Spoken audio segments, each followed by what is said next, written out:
had to put a bunch of plastic down in the crawl space, so we're not crawling on cat turds anymore. That's where the septic tied in, so we have to tie all that in, get some slope. We're gonna have to cut this and bring it up a bit. We started doing all the plumbing with pecs. Amanda's doing the floor. Yep.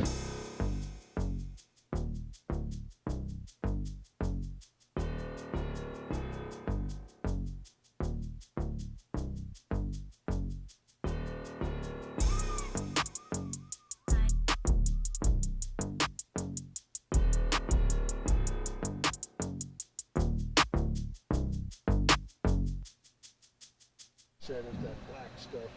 Yeah. Kind of padded. It's kind of a mixture of things. And Oh, the rubber? yeah, kind of, yeah. And I said, oh, I know what you're talking about. The old pipe. This stuff was terrible. Schedule 30. Nice clean hole there. Thanks, Ken. What a shot.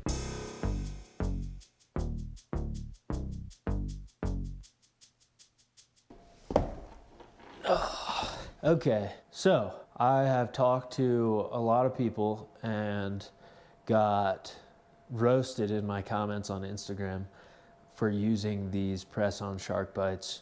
And I've talked to some friends, I've talked to some local plumbers, and the consensus is that they are cool and good and easy, but they're not to be trusted all the time.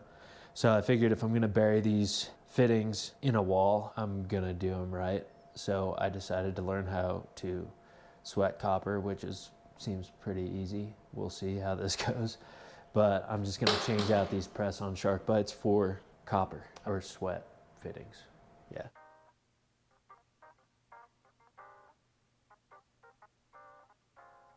So the way I learned to take off these press-on fittings without this little tool, which is for 3/4 inch, is just with like a wrench or something. These are pretty simple and a great way to make money for SharkBite. Boom. Boom. I don't know about that thing. Pretty damn easy.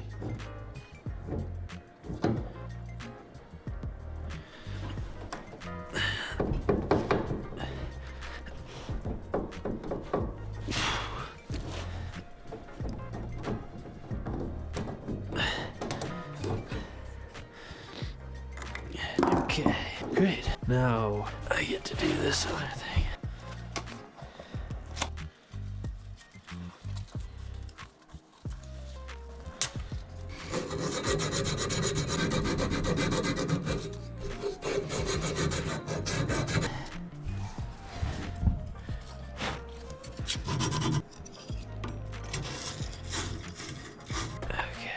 So now we got, okay, still SharkBite, thanks. But the 1/2 inch to 1/2 inch female sweat. See how this goes.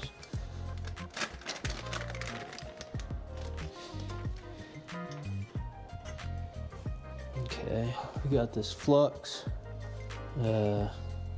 40, whatever. So I guess you just, take some of this junk. Oh, clean the inside of your fitting as well. Okay, so flux, what the heck? It's a little hair from the brush. Okay, that's coated. And now I think we just catch this thing on fire. I would like some more light here. There we go. So I should have the solder ready. Oh, I don't know if it should be smoking like that. Oh. There it goes. Okay, I don't know. Didn't look great. Yeah, nice to get this back a little better. Okay, I think I need to do that better. Come on, nice. I don't know if that worked or not. I guess we shall see when I try to turn the water on.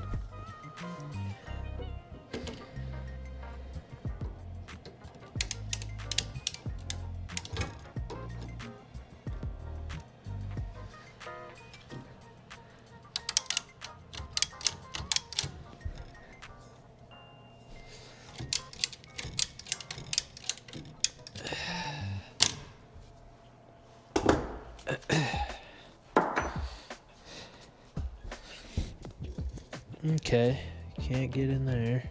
Damn, the inside of those pipes is looking corroded. Old copper never hurt anybody, I guess. Well, I think it has, actually.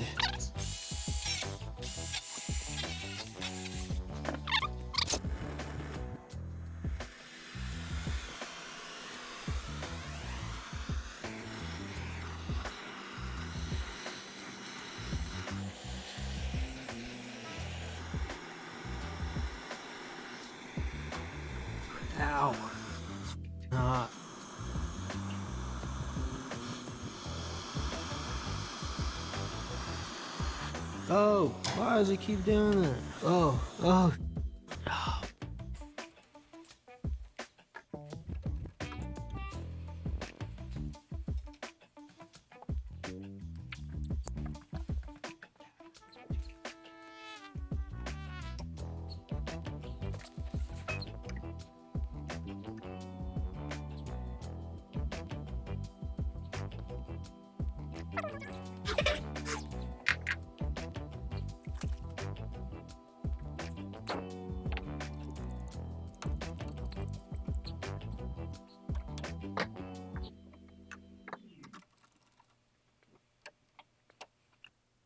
Okay, so one of the few times I do read instructions is for roughing in a shower or bathtub, because a lot of these valves and, you know, controls for the shower and bath are specific to that brand or install, I think. Anyway, I always read the instructions. So I'm gonna go ahead and get this thing ready for PEX. Just put some pipe thread and fittings on there, and then I'm gonna rough this bad boy in. All right, so this is a Delta, but kind of how you do this is take this plastic rough-in piece off. This is where you're gonna put your screws to the actual wall through these bad boys too. So I'll leave those on for now.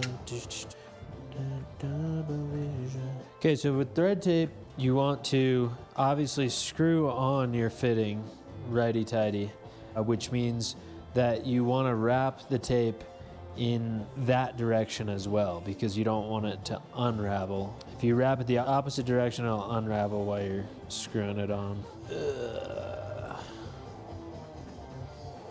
Beautiful. And then I've always been in practice using this pipe thread sealant, the yellow kind, on top of thread tape, because why not? You kind of just double whatever's going on, and sometimes thread tape sucks a little bit. Maybe I'll stir this up a little bit.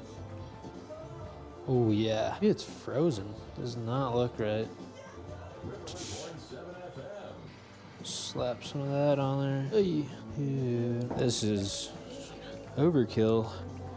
So usually with plumbing or anything, you just don't want to over tighten. With plumbing, I've always felt like I hate leaks, you know? So why not tighten the shit out of everything? I mean, you obviously don't want to strip your threads, but get it to a point where it's not gonna leak, which I think is right there. All right, and I'm gonna do this on the other 3 sides.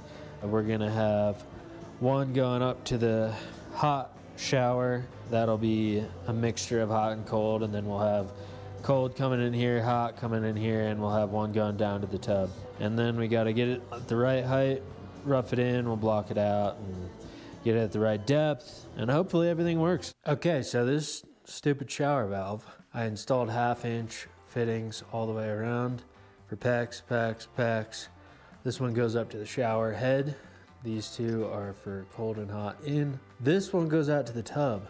And originally I put a 1/2-inch on this, and I forgot that read that you're not supposed to use 1/2-inch PEX to go out to your tub spout because of some back pressure that will send water out of your shower head when you switch to the bath. So I was like, okay, 3/4-inch PEX, that'll solve that problem. And then I put that 3/4-inch fitting on here, and I open up the distributor directions, which, like I said, I usually don't read directions, but it says don't use PEX at all. Why? I don't know. But since I started sweating copper today, now I'm an expert, and I'm just gonna use copper. 1/2-inch copper, it recommends. So I went back to Ace, got all the proper things for that, and now I'm gonna start all over on the tub.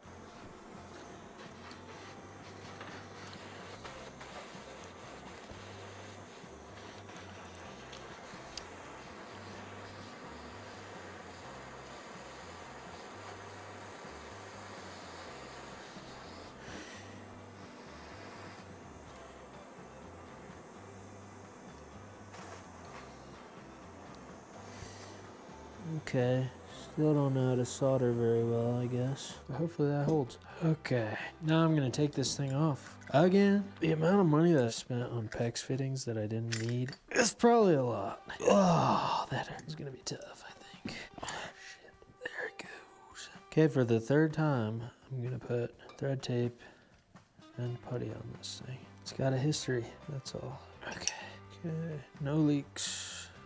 Here we go. That's hot still, huh? Yeah, I'm gonna let that cool for a bit. So then I roughed in the shower distributor and the shower head and the tub spout.